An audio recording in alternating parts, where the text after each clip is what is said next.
Boa noite, gente. Como nós estamos em família, em casa, né? Eu vou me dar o direito de contar uma coisa para vocês. Eu fiz essa palestra há uns 15, 20 dias lá no centro do Marcos Leles. E realmente eu precisei me segurar muito, porque eu fui me envolvendo, e quando eu fui ler um texto, que vocês vão ver um trecho de um texto, eu acabei chorando mesmo, e eu contei isso para a Vera. Eu sou muito chorona. Se deixar eu choro até não vale a pena ver de novo. Aí eu choro também, né? Mas eu escolhi esse tema porque algumas figuras que vocês vão ver citadas são figuras que eu admiro com muita propriedade, com muita força, né? E vamos começar falando de melancolia. O tema geral é melancolia.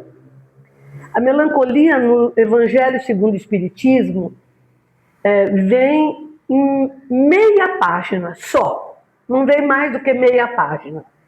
E ela vem dentro de um capítulo que se chama Bem-aventurados os aflitos. É um capítulo que trata de trechos do Sermão da Montanha. Jesus falou que inclusive, para nós, uma das pérolas do ensino de Jesus é o Sermão da Montanha. E a melancolia é um sentimento que nos ataca, literalmente. Então, no Evangelho, a gente tem isto daqui. Sabeis por que uma vaga tristeza se apodera de vossos corações e vos faz sentir a vida tão amarga? Todos nós já passamos por momentos assim. Tem dia que a gente fala, o que eu estou fazendo aqui? Por que acontece isso comigo? Não é? Por que comigo, né? O outro lá que faz um monte de coisa errada está lá, belo e formoso, e eu passando tanto problema, né? Essa amargura, essa tristeza que muitas vezes nos acomete, tem resposta em seguida. E diz o Evangelho que é o vosso espírito que aspira à felicidade e à liberdade. Ou seja, é o desejo que nós sentimos de voltar a sentir felicidade e de voltar a sentir liberdade de espírito. E aí a gente fala, mas, a gente não é livre? A gente não é feliz? A gente, dentro da nossa relatividade, somos felizes? E o Evangelho completa, mas ligado ao corpo que lhe serve de prisão, se cansa em vãos esforços para escapar. Então vejam, nós, enquanto estamos encarnados, nós nos sentimos prisioneiros. Nós não temos a mesma liberdade que o espírito na erraticidade, o espírito não encarnado, tem para poder usufruir. E essa liberdade automaticamente traz felicidade, né? Então é por isso que de vez em quando a gente fica aí nessa tristeza, né? Agora, há uma série... Está cortando, viu, Edmilson? Eu não sei como fazer aqui agora. Deixa eu ver se eu consigo aumentar. Vamos ver. Agora que eu vi que está cortando. Olha lá. Não, olha lá. Ó, tá. Bom, vamos ver se não cortou, vai. Existem consequências da gente se deixar levar pelo estado de melancolia, dessa tristeza, dessa amargura, né? O primeiro estágio é o desânimo que bate na gente, falar, hoje eu não quero nada, hoje eu não quero saber de fazer nada, vou ficar quieta, não quero conversar com ninguém. E as coisas vão aumentando gradativamente, sem que a gente perceba, porque do desânimo, aí o corpo já começa a sofrer. Aí a gente começa a ter dor de cabeça, a gente começa a ter diarreia, a gente começa a ter dor no estômago, aí vem uma série de indisposições, aí a gente fala assim, do jeito que eu estou, você quer saber, eu vou ficar em casa, hoje eu não vou trabalhar, né? Hoje eu não vou. Vem o terceiro estágio, que é a languidez, é a entrega do nosso corpo que não quer fazer nada. Na verdade, o corpo até quer, é o espírito que não deixa, né? Aí, a sequência dessa languidez, dessa fraqueza de espírito que a gente deixa se abater sobre nós, vem o estágio seguinte, que é o abatimento. Aí o indivíduo quer ficar só em casa, quer ficar de janela fechada, não quer sair do quarto, né? Não quero saber de ninguém, não quero conversar com ninguém, vai embora de perto de mim, que hoje eu não estou boa, né? A gente vai cada vez mais se deixando levar por esse estado de melancolia. Aí vem a apatia, é aquela vontade de não fazer nada. Nada, absolutamente. Não quero fazer nada. Eu quero ficar deitada e não quero nem pensar. É a apatia total. Não quero trabalhar, não quero fazer, não quero conversar, não quero ter contato, não quero ver o que tem fora da janela, não quero comer, não quero beber. É a apatia que vem abatendo assim para chegar ao estágio mais grave, que é o estágio da infelicidade.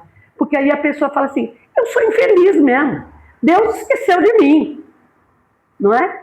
E aí é o perigo, porque quando a gente chega a esse estágio, começam a vir nos procurar espíritos menos felizes que vão induzindo a gente, inclusive, ao suicídio. Esse é o grande perigo da melancolia, porque os estágios são muito parecidos um com o outro e eles vão aumentando de uma tal forma que a gente não vai percebendo. Quando a gente vê, a gente já está sem conversar com ninguém, sem comer direito, tudo que a gente come faz mal, tudo que a gente bebe também faz mal, a gente não quer conversar, quer só ficar trancado dentro de um quarto escuro, não quer abrir janela, não quer conversar, não quer contato. Isso tudo é consequência da melancolia. Bem, começa a sentir esses sintomas que vocês ouviram aí. Qual é a atitude que nós temos que ter? Nós que já somos esclarecidos, que temos contato com a doutrina, que reconhecemos e que sabemos que nós somos espíritos, não somos a vida toda, pela eternidade, espíritos encarnados como estamos hoje. Hoje é temporário, porque na verdade a nossa vida é uma vida espiritual, é uma vida etérea, não é? E nós temos que entender que para poder combater esses estágios de desânimo, de infelicidade, a gente tem que saber combater, saber lutar direito. Como? Primeira coisa, eu tenho que parar de ser negativista, de ficar pensando que tudo está contra mim, que todo mundo não gosta de mim, que eu sou uma infeliz, que Deus esqueceu de mim. Eu tenho que esquecer tudo isso, porque não é verdade. Outra coisa, eu tenho que procurar trabalhar no bem. Por quê? Se eu trabalhar no bem, eu vou perceber que ao meu redor tem muito mais gente que está realmente sofrendo. E o meu sofrimento é muito pequeno, se comparado. Não é? Ontem eu vi um vídeo que me mandaram pela internet de um rapaz que vai rastejando pela beirada da rodovia para ir pedir esmola numa esquina, porque ele tem filhos. Nós somos fisicamente perfeitos, então nós temos que agradecer isso. Outra coisa, nós temos que eternamente estar vigilantes diante das dificuldades. Elas vêm, e Deus é tão generoso,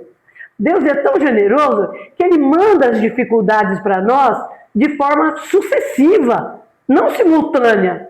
Ele espera acabar uma para dar outra. Não é? Mas ainda bem. Porque se mandasse tudo de uma vez só, sem parar, não é? Ele é muito generoso. Ele sabe da nossa incapacidade para suportar tantas dificuldades.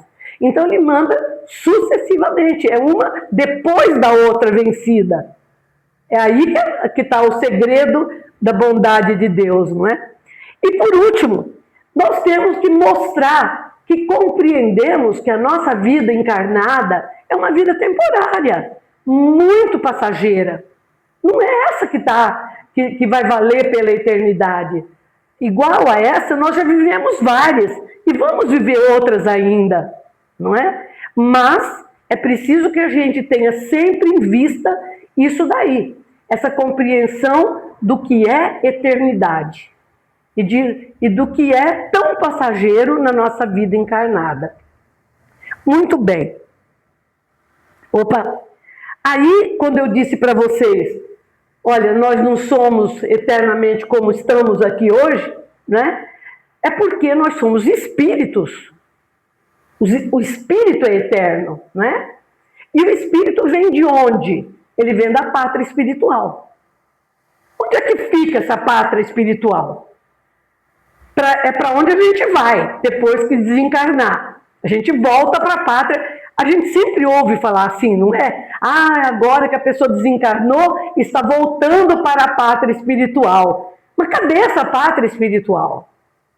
Né? Então diz a doutrina espírita que a pátria espiritual, olha aqui, primeiro, pátria é uma palavra que vem do latim, para nós que estudamos português, né? Vem do latim. E pátria quer dizer a terra dos pais.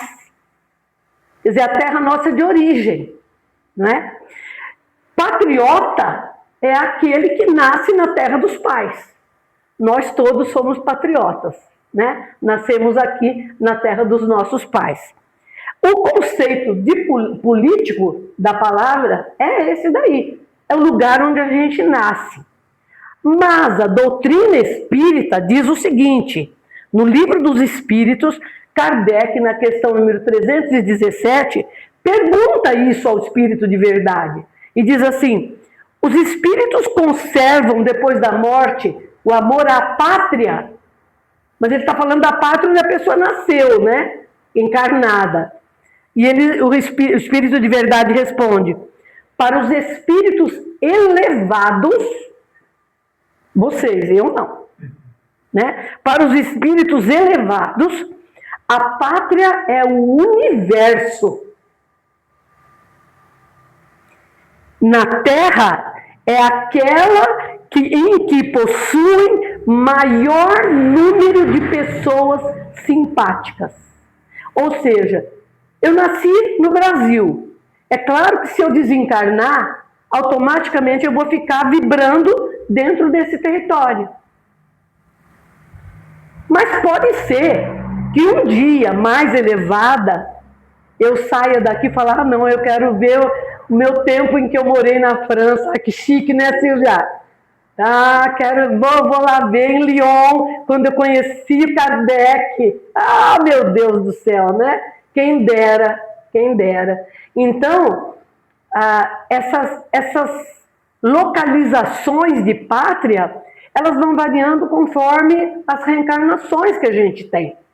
Hoje, a nossa pátria é o Brasil, mas nós já tivemos outras pátrias geográficas, né? Já nascemos em vários outros lugares, não é? Muito bem. Então, olha, o que é importante lembrar? Que quando nós desencarnarmos, nós vamos, em princípio e em teoria, ficar ligados àqueles afetos e àqueles lugares onde a gente esteve na última encarnação. Tá? Muito bem. Seguindo. No livro Na Sombra e na Luz, ditado por Vitor Hugo Assis da Gama, existe a mesma informação. Vitor Hugo, no livro, diz o seguinte: a pátria a que um espírito se acolhe para encarnar, animando uma estátua humana, quer dizer, nós somos estátua, que vai ser animada pelo espírito que vem, não é? É apenas um novo cenário em que figurará como ator. É como se fosse um teatro, né? Aí o espírito vem, anima o corpo, e aí a gente age como se fosse um teatro, em que representa um drama, uma ópera, uma farsa, conforme o seu desenvolvimento psíquico, conforme o anelo que anime no coração por cumprir os deveres sagrados. O universo, o infinito, eis a pátria de todos nós. Então, olha que lindo a gente hoje ter essa informação segura de que nós todos somos irmãos porque pertencemos todos à mesma pátria. Não é? Em seguida, eu fiz questão de mostrar para vocês uma trilogia que eu conheço desde que eu era criança, não é? Faz tempo, mas eu era criança. No tempo que eu era criança, né? Que é a trilogia do Edgar Armond, um brasileiro, que escreveu 3 livros espetaculares falando sobre os exilados da Capela. Que começa com este livro, Os Exilados da Capela, desde que o homem no planeta, ele vem evoluindo do macaco até chegar à figura ereta do homem. Depois, um segundo volume, em que ele fala que os exilados, dos exilados especificamente localizados no Egito, que eles vieram para vários pontos do planeta, e ele fala do Egito, e depois, por fim, no terceiro volume, na Cortina do Tempo, que é bem mais atual, não é? Essa trilogia, gente, vai mostrar para nós, principalmente no primeiro volume, que é o mais conhecido de todos, uma coisa muito interessante. Vai falar de Capela, que é um planeta, mas que não é do nosso sistema solar. É de um outro sistema, de um outro sol, não é o nosso sol, né? Muito longe daqui. Pertence à constelação de Cocheiro, ou Cabra. Se a gente olhar para o céu e reconhecer, talvez aqui no hemisfério sul a gente não veja, no hemisfério norte que vai ver, dá para ver bem. Ela fica, Capela, a 45 anos-luz daqui da Terra. Um ano-luz, gente, é um bocado de tempo. É um bocado de distância. Para vocês terem uma noção, transformado em quilômetros, isso daí vai dar 425 trilhões, 700 bilhões de quilômetros de distância da Terra. Olha, é longe para danar. Quer ver como é que é longe? Ó, vamos comparar. Daqui da Terra até a Lua tem 384.400 quilômetros. 384 está aqui, ó, nesses 3 zeros. Então a Lua está aqui, perto da Terra. Olha onde que está a Capela. Para cá. O Sol, o nosso Sol, do nosso sistema, ele está cerca de, mais ou menos, 150 milhões de quilômetros. Vocês imaginem a energia que vem dele para chegar até nós. E ele esquenta, hein? Porque hoje estava ardendo o Sol, hein? 150 milhões, gente, tá aqui. Um pouquinho para cada Lua, né? Nos 3 zeros aqui. Mas ó, a Capela ainda está aqui, ainda está aqui. Está muito longe. E Capela era um planeta, segundo o que Armond escreve, e também nós vamos ver na informação de Emmanuel, num outro livro que eu vou ler um trecho já já, Edgar Armond diz o seguinte, e Emmanuel também, outras informações também corroboram, reafirmam isso. Capela estava num estágio em que hoje nós estamos aqui na Terra. passando de planeta de provas e expiações para um estágio superior, um estágio de planeta de regeneração. Aí o que estava acontecendo em Capela? Tinha uma parte da população que não queria saber de mudar, não queria saber de melhorar, queria baderna, queria insistir no mal. E a maioria já estava pretendendo o bem. Então, o que é que Deus, na sua infinita misericórdia, e os governadores planetários decidiram? Nós vamos aproximar um planeta de Capela, né? Assim, ó. Nós vamos aproximar, aqui está Capela, nós vamos aproximar um planeta que vai estar longe, ele vai chegando, vai chegando, vai chegando. A hora que ele chegar aqui perto, a aura desse planeta, com a aura deste planeta, vai cruzar. Então, quem estava nesse espaço, que a gente chama de intersecção, vai mudar de um planeta para o outro. Não é que sai de repente voando e vai para o outro, não, viu? Não é assim não que funciona. Tem que primeiro mudar dentro desse sistema de intersecção. Então, o que acontece? O que aconteceu? Vamos imaginar aqui no nosso universo qual planeta que poderia receber esses daí de Capela. Quem foi? A Terra. Nós. E não pensem vocês que aqueles espíritos que vieram de Capela eram espíritos ruins, nem tanto. Eram espíritos inteligentes que puderam ajudar no progresso nosso daqui. Só que eles ainda não tinham a capacidade de agir no bem. E eles então vieram para um planeta inferior do jeitinho que a gente faz na escola.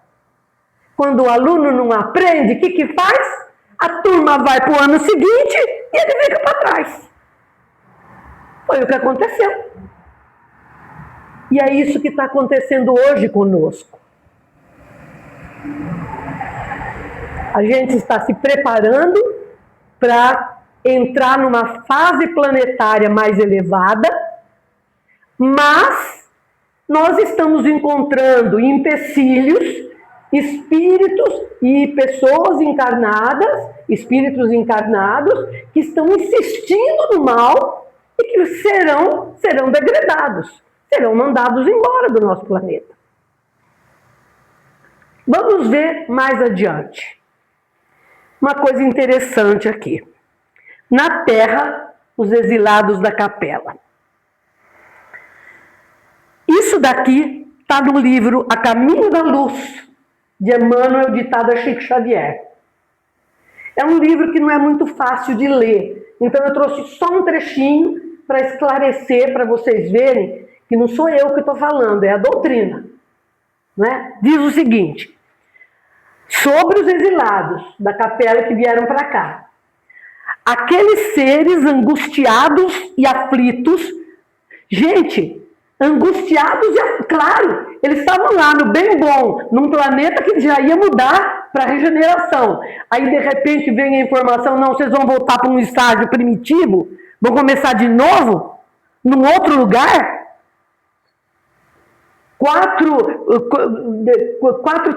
400 trilhões de anos, de quilômetros distante da casa de vocês. Imagine se a gente fosse hoje mudar de planeta, como é que nós íamos nos sentir? Da mesma forma. Então, aqueles seres angustiados e aflitos que deixavam atrás de si todo um mundo de afetos, não obstante os seus corações empedernidos na prática do mal, seriam degradados na face obscura do planeta. O nosso planeta estava saindo da fase primitiva para entrar em provas e expiações. A gente estava entrando no estágio de provas e expiações, né? Andariam desprezados na noite dos milênios da saudade e da amargura. Claro, Eles tinham consciência de que eles sabiam muito mais do que a população daquela época. Porque eles já tinham galgado anos e anos e várias reencarnações num planeta que estava mais elevado. No entanto, eles tiveram que regredir, tiveram que voltar para um planeta primitivo, porque estavam empedernidos na prática do mal, não é? Reencarnariam no seio das raças ignorantes e primitivas. Já pensou, gente? Eu fico imaginando como é difícil para um espírito reencarnar entre nós, sem ser assim exilado de um planeta para outro, mas vir reencarnado com deficiências mentais, tentando falar e não conseguir, tentando se expressar e não poder, tentando fazer alguma coisa e não fazer, bloqueado. É a mesma circunstância. Um exilado de um planeta vai ser sempre assim, não é? A lembrarem o paraíso perdido nos firmamentos distantes. Por isso que a gente gosta de olhar para o céu, né? A gente está procurando o planeta da gente, né? Da onde a gente veio. Por muitos séculos. Então não é pouco tempo que nós vamos reencarnar assim, não. Não veriam a suave luz da capela, mas trabalhariam na terra acariciados por Jesus e confortados na sua imensa misericórdia. A gente tem uma informação segura de que um dos espíritos capelinos que veio para o nosso planeta, vários não quiseram voltar para a capela, preferiram ficar aqui. Bezerra de Menezes é um. A gente sabe que ele decidiu não voltar para a capela, continuar no Brasil, especialmente no Brasil. Tá bom. Então vocês vejam o sofrimento de um exilado, não é? Agora, o Divaldo, no livro dele, Transições Planetárias, ditado pelo Manuel Filomeno de Miranda, ele traz esses pontos que são os pontos principais das informações que eu estou passando para vocês agora. Primeiro, o processo de evolução em que o nosso planeta se encontra.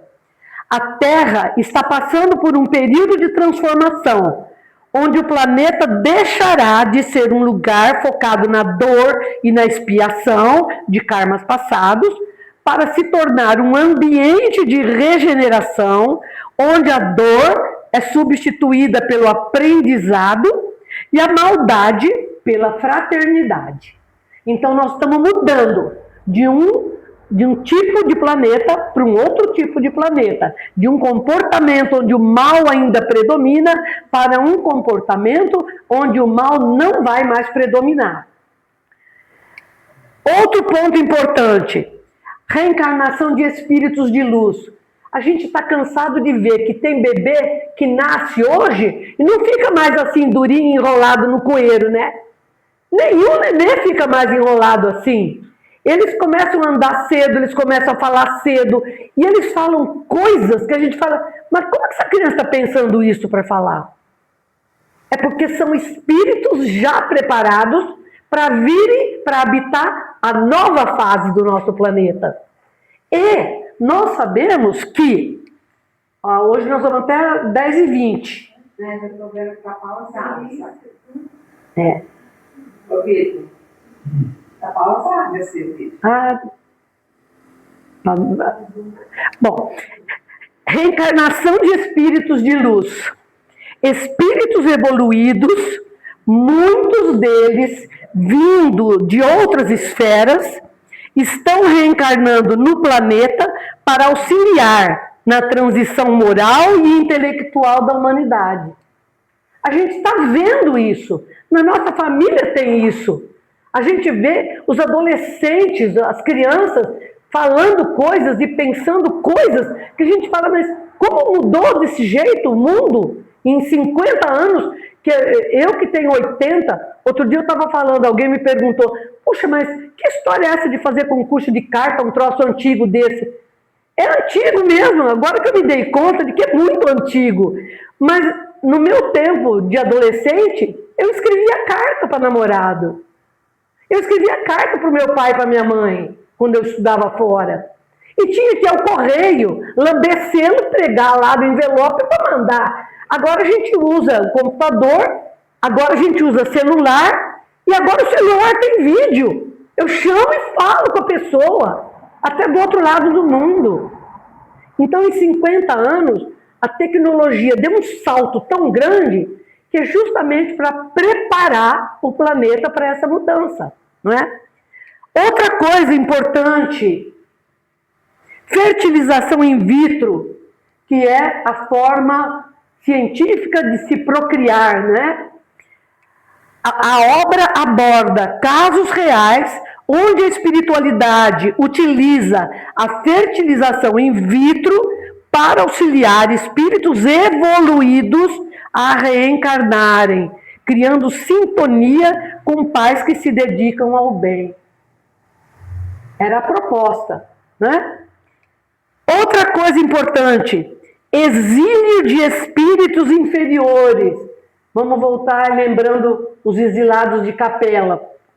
Aqueles que insistem no mal, na corrupção e no egoísmo e que não se ajustarem à nova vibração da Terra, serão movidos para mundos inferiores onde poderão evoluir. Ou seja, está na hora de fazer o exame final. Não passou de ano? Vai fazer de novo, mas em outro lugar, com outra turma. Não é para outra, com aquela onde estava, porque aquela lá tem que andar para frente. O outro não vai para trás, mas ele vai bater o pé no mesmo lugar. Vai marchar no mesmo lugar, não é? E outro assunto interessantíssimo no livro, o problema dos desafios e da esperança. O livro enfatiza que as dores atuais, as catástrofes, os conflitos, os acidentes coletivos, né, são parte de uma limpeza, entre aspas, né? Ou reajuste. Não é o fim do mundo isso. É porque está na hora da mudança, então a coisa tem que ser mais depressa, né? E que o resultado final será uma era de paz e evolução espiritual. Então vejam, esses são os pontos fundamentais desse livro maravilhoso, que quem quiser ler ou reler, se já leram, deve aproveitar.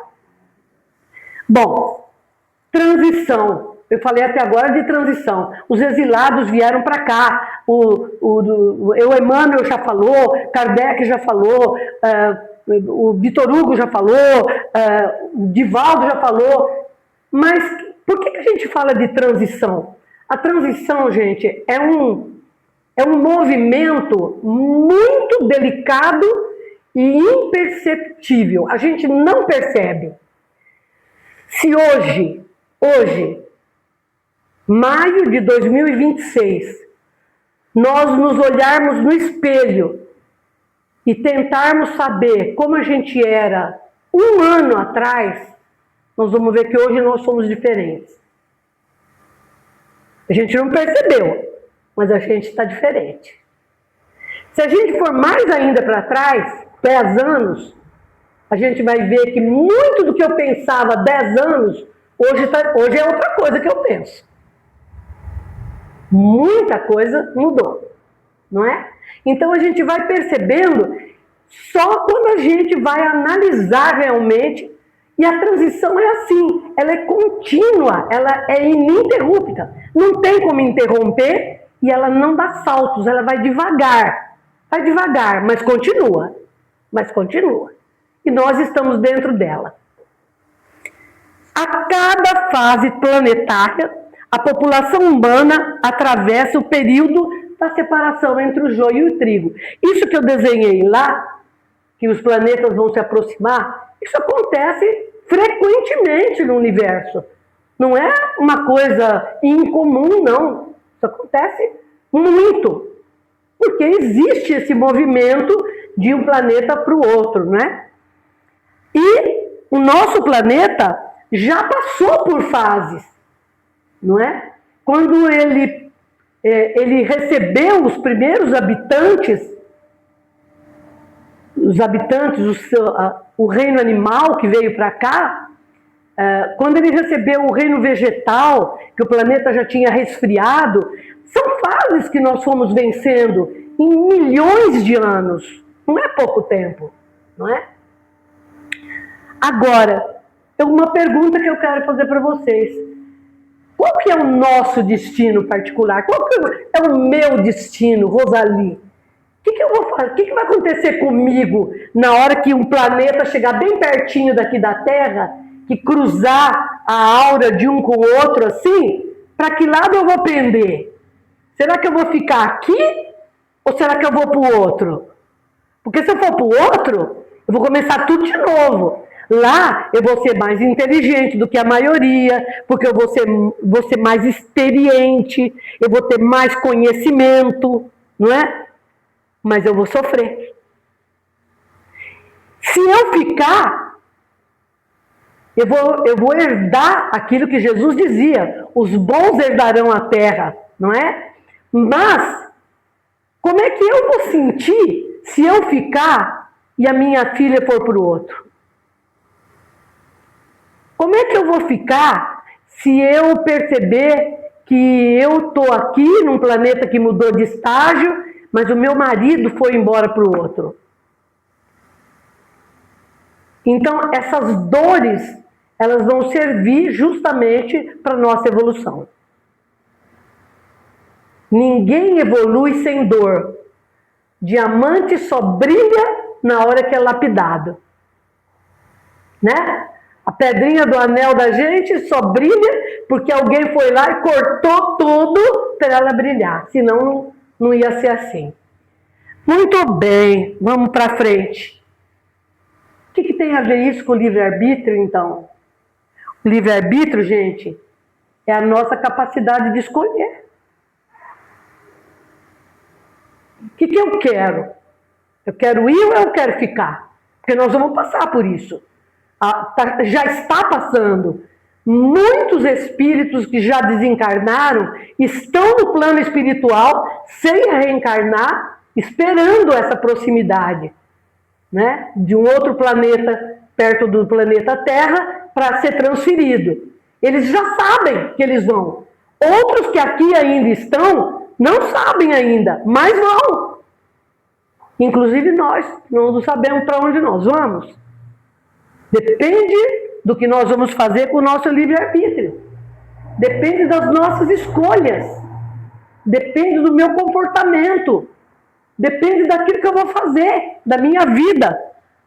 Eu sei como é que é um lado e como é que é o outro. Para que lado que eu quero pender? Para onde que eu quero ir?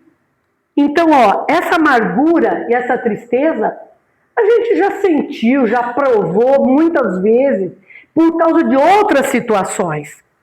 Quer ver por quê? Por exemplo, todo mundo já saiu de casa alguma vez e passou um dia, uma semana fora, já viajou, às vezes até para fora do Brasil. A gente fica louca de vontade de voltar para casa para dormir na cama da gente, para tomar banho no banheiro da gente, para tomar o café que é feito na cozinha da gente. Não é verdade? É a mesma coisa. É a vontade que a gente tem de se sentir bem.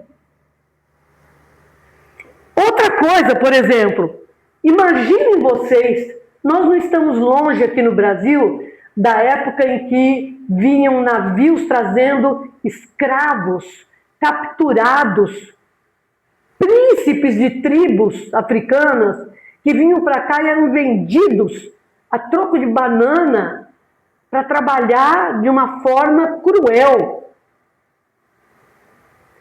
Vocês imaginaram o que uma pessoa desse tipo deve ter sentido? Eles chamavam isso de banzo. Banzo era a saudade da pátria deles, não é? Quer ver o que mais? Por exemplo, os imigrantes. Quem daqui teve parentes que vieram imigrados de outros países? Ó quantos. Eu também. Meus 4 avós vieram da Itália, para não morrer de fome. Sabe o que aconteceu com a minha avó, mãe da minha mãe, minha avó materna? Eu morava na casa do meu tio, onde ela também morava em São Paulo, e naquela época eu estava lá me preparando para fazer um curso que eu queria fazer direito na São Francisco, mas meu pai me mandou voltar. Eu morava lá com meu tio, irmão da minha mãe, e a minha avó, que já estava viúva, mãe dele e da minha mãe.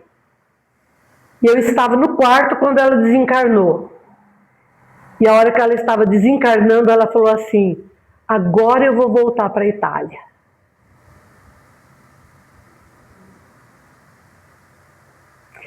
Ela tinha 94 anos. Ela tinha vindo para cá com 16. Ela passou a vida toda com saudade da pátria dela. Com certeza voltou. Com certeza voltou. Mas não é só, não para por aí. Olha aqui, ó. Quantas vezes a gente já passou isso diante de uma pessoa que a gente ama, da família, um amigo querido, que parte de volta para aquilo que a gente chama de pátria espiritual, mas a gente sente tristeza, a gente queria que ele ficasse mais um pouco, não é? Porque a gente sente necessidade da presença física, porque ainda não temos a convicção verdadeira de que esse não é o plano ideal, não é? Que esse daqui não é o eterno, não é? Então vejam bem, tudo isso, ó, com certeza vocês já viram isso daqui em algum lugar, né?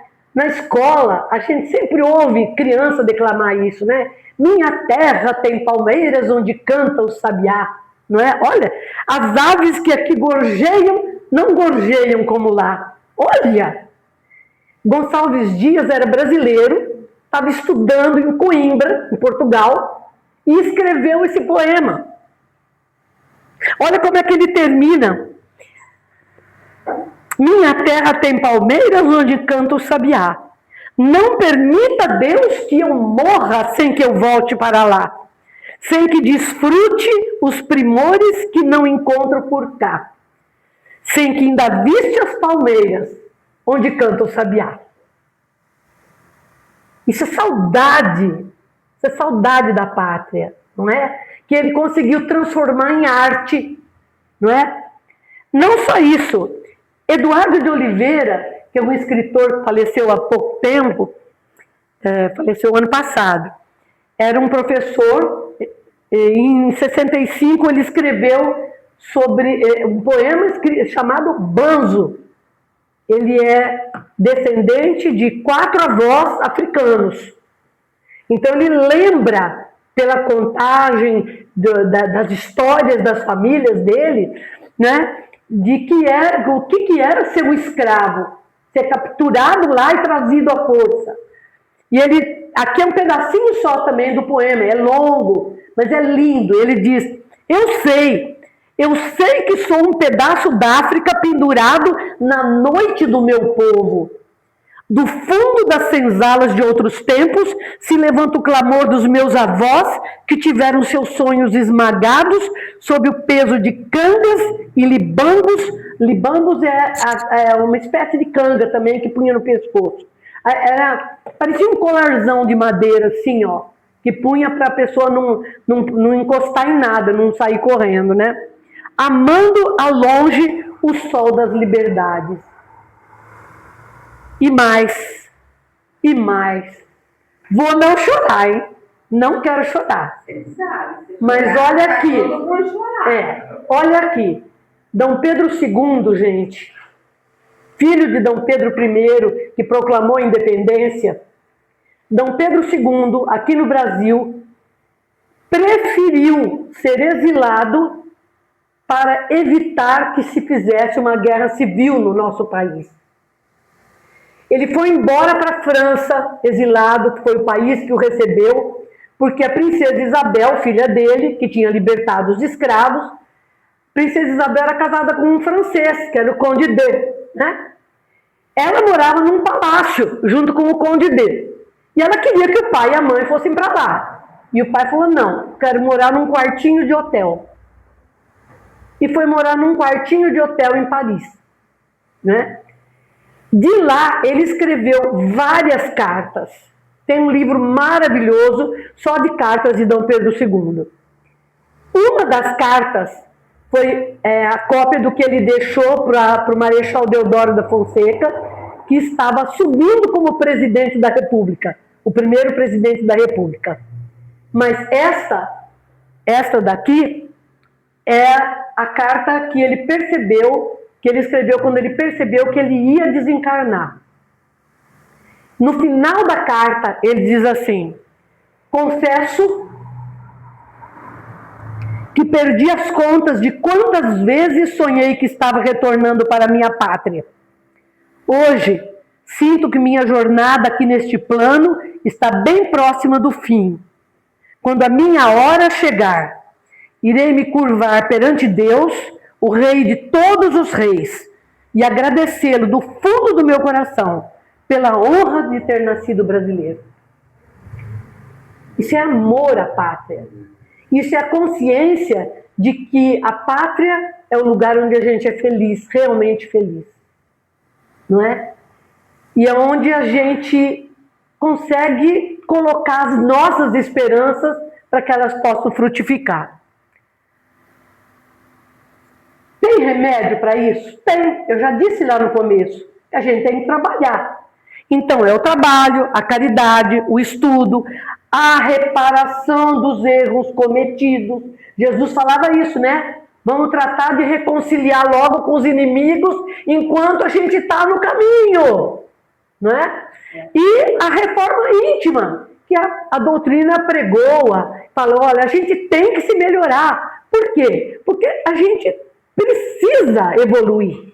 A gente tem necessidade de evoluir. É a evolução que vai nos trazer aquilo que a gente procura, a felicidade, né?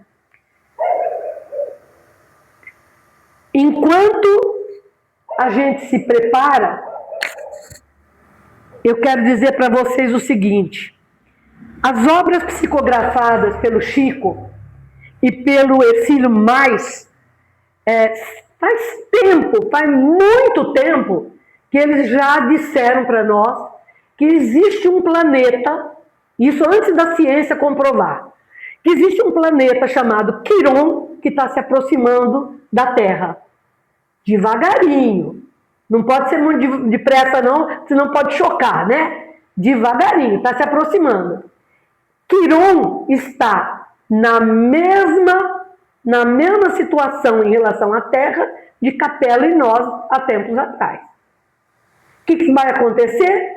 Os daqui da Terra, não é? Que não querem saber de melhorar, que não querem tratar de fazer o bem, que querem insistir em fazer o mal, vão entrar nessa faixa aqui de intersecção e vão mudar de planeta. Vão mudar de planeta. Vão embora para um outro planeta primitivo, como a Terra era. E lá eles vão ser mais inteligentes, por isso que eles vão ser pouco compreendidos, por isso que eles vão ser infelizes, porque eles vão lembrar constantemente que aqui podia ser melhor e eles não foram, porque eles não quiseram. Então, hoje a astronomia, a ciência já comprova que esse planeta está se aproximando. Ele não vai se chocar, mas ele está na órbita, ele está entrando na órbita da Terra.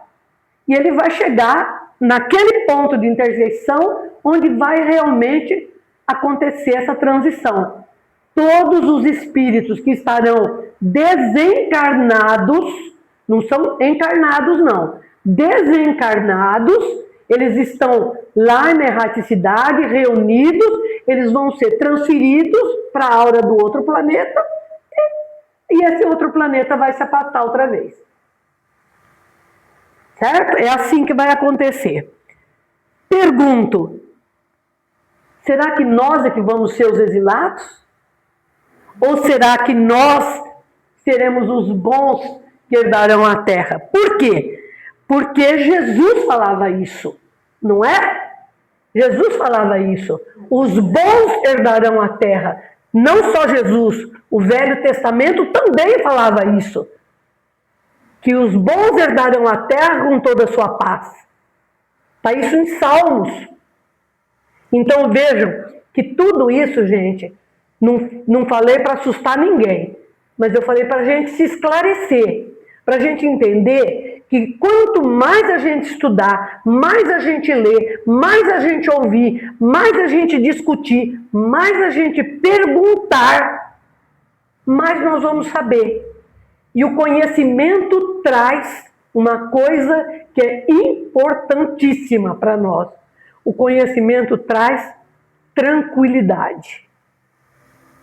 Porque na hora que a gente conhece alguma coisa, a gente não precisa ter mais medo de nada. Era isso que eu queria falar. Aqui ninguém larga a mão de ninguém. Ninguém larga a mão de ninguém. Nós vamos ficar. Gente, muito obrigada. Eu agradeço muito. Desculpe, passei um pouquinho do horário. 10 minutinhos só. Nós que agradecemos. Muito bom.